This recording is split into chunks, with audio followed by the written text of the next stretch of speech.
ચાલો ખેડૂતો માટેની એક જોરદાર સરકારી યોજના બિયારણ કિટ સબસિડી વિશે જાણીએ. આ યોજનાથી ખેડૂતોને બિયારણ ખરીદવામાં ઘણી મોટી મદદ મળે છે.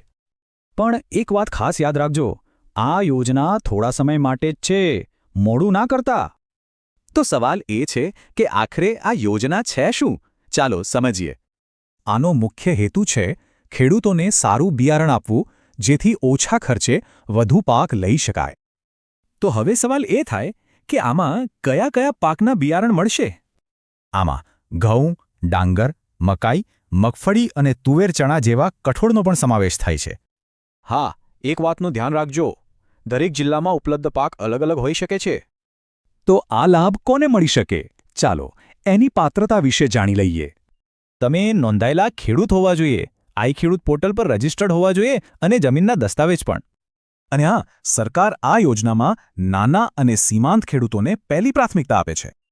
ચાલો હવે સૌથી મહત્વની વાત, આના માટે અરજી કઈ રીતે કરવી? બહુ સહેલું છે.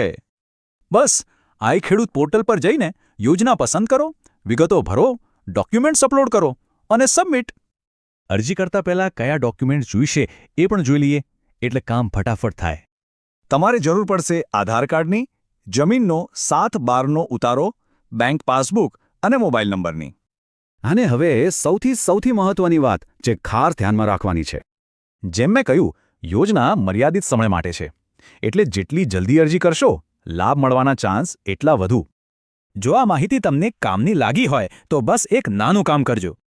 આ જાણકારીને એક લાઇક જરૂર કરજો. અને બીજા ખેડૂત મિત્રોને પણ મોકલજો, એમને પણ ફાયદો થાય. અને હા, આવી જ ઉપયોગી માહિતી માટે ચેનલને સબસ્ક્રાઇબ કરવાનું ના ભૂલતા.